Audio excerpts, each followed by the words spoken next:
The sister of missing musician Richey Edwards talks to Lucy Jones about how she has coped for the past 22 years when a loved one goes missing. The agony for those left behind is similar, but the responses can vary.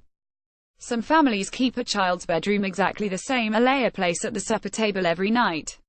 Others use age-enhancing photography software to see what the missing person would look like today. Others visit a psychic. As years pass but no body is found, one family will plant a tree in memory, while another may hold a memorial service in attempt to find closure.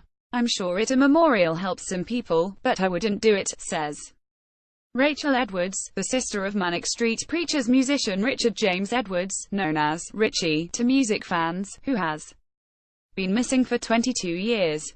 "It wouldn't seem real, really. In the absence of a body, how can you say they're dead? That's the problem when you're trying to compute it all in your head."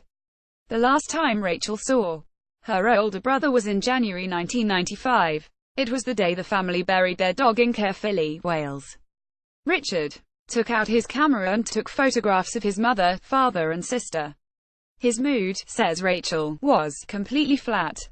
In an interview a few months before, he had spoken about moving to the coast with dogs for a quiet life, after an intense few years of press, fame, touring and writing the Holy Bible, the third and darkest Manic's album. He didn't talk much about his successful career when he was with his family, but not long before they last saw him, he excitedly told his father that a track might be used on a Judge Dredd film.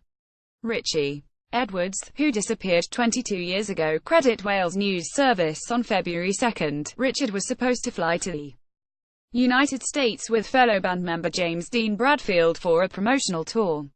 Instead, he checked out of a hotel in London and vanished. His car was found on Valentine's Day, near the Welsh side of the Severn Bridge, an area where people have taken their own lives, leading people to believe he'd joined, as his sister puts it, the Awful 27 Club. Artists who died at the age of 27, including Kurt Cobain, Jimi Hendrix and Janis Joplin. He'd suffered with mental illness, depression, anxiety, insomnia and self-harm, undergoing treatment at psychiatric hospitals. A few months earlier, though, he'd said in an interview that he'd never consider suicide. He'd also withdrawn £200 a day over the 2 weeks leading up to his disappearance. The photographs of his family had been developed and were found in his car. No note was left, apart from pages of lyrics in his hotel room. The day before, he had left an instruction to a friend to read the introduction of a novel about a man who vanishes after spending time in an asylum. A private investigator was hired, but nothing was found. Rachel and her family had little to go on. "He just disappeared off the face of the earth. It's hard to believe it," she says. Claimed sightings never came to anything, and Rachel was always cautious about getting her hopes up. "I think it was a people genuinely wanting to help," she says. She still wonders if somebody might know something and finds it easier if she is actively searching, which she admits she always is. Recently, she discovered evidence that suggested he had crossed the Severn Bridge before the time he supposedly checked out of the hotel. She's waiting for Avon police to get in touch with her. "You have leads and you're busy at the beginning, but then the trail runs cold and you think, well, what am I going to do now?" One of the things she does is sing. Rachel is a member of the Missing People Choir, formed of people with loved ones who have disappeared. The choir is an initiative led by Missing People, one of this year's Telegraph Christmas charities, which offers a lifeline to those who with missing friends or relatives, providing 247 family support, organizing appeals, and driving policy and legislation campaigns. They are always at the end of the phone, which is difficult for them to sustain, says Rachel. She finds performing in the choir therapeutic. After the choir performed on Britain's Got Talent earlier this year, two families were reunited. Rachel Edwards at home in Blackwood, South Wales. Credit J. Williams. Rachel has personally been very involved in such campaigns, including for a new Presumption of Death Act, which came into force in 2014 and allows relatives to apply for a single certificate declaring a loved one as presumed dead, if they have been missing for more than 7 years. She also supported the recently passed guardianship bill, which enables someone to be named guardian of a loved one's financial affairs from 90 days after they have gone. Missing. We had to look after my brother's flat for years, to keep paying the bills. No one would talk to you. Eventually, the family got a presumption of death certificate because Rachel's father was getting older and couldn't keep sorting out the bills, although they didn't know or necessarily believe Richey was dead. Richey had a besotted following among the reading early 90s alt scene. Gaming and glam, often with heavily cold Bambi eyes smoldering under a jet black mop of hair, dressed in silks, Warhol prints and a leopard print coat, he looked spectacular.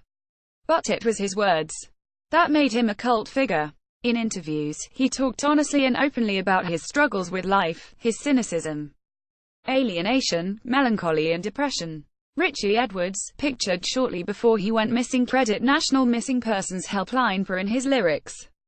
He took an angry, political, brutal swipe at everything from consumerism to racism, homophobia to the U.S. in a of consciousness speak poet style. Inspired by Dostoevsky, Camus, Larkin and Rimbaud, his lyrics were of historical references he'd read, history at university and visceral perspectives, an anorexic woman, a prostitute. He orchestrated the entire thing. They, the Manics, wouldn't be where they were without him, says Rachel. He was the think tank. It didn't matter that he couldn't play the guitar. He had an idea and he set out to do it. At a gig in 1994, Steve Lama CQ, the BBC radio DJ, challenged Richey about the band's authenticity, so Edwards gouged for real into his arm with a razor blade he was carrying. What does Rachel think he'd be writing about in 2017? Maybe I'd like to think of him not even writing about anything, but washing dishes somewhere, she says. In a way, I do sometimes wonder, would he be a missing person if he hadn't been in a band? If he'd worked in a bank? Since Richey disappeared, Rachel doesn't listen to the Manics, although she's proud of the music he made. I just feel for whatever reason he walked away, he didn't want to be in the band anymore. I don't know why. I just find it a bit upsetting to listen to. Instead, her voice lights up when she talks about his talent for art and design, the competitions he won when he was a boy, the imaginative stories he wrote and the chaotic collages he made that she still has. Richard would be turning 50 in December. Does it get easier with time? She pauses. No, I wouldn't say it does, she says slowly, quietly. Your memory fades of the person, but you try so hard to keep the memory alive. As well as the choir, her faith keeps her going, and gives her hope that one day she will know what happened. It might not be in this existence, but the mystery will be solved even if I have to wait for the next dimension. Missing People is a beneficiary of this year's Telegraph's Christmas charity appeal. To make a donation to this or one of the other charities supported in our appeal, please call 0151 284 1927 or visit telegraph.co.uk charity.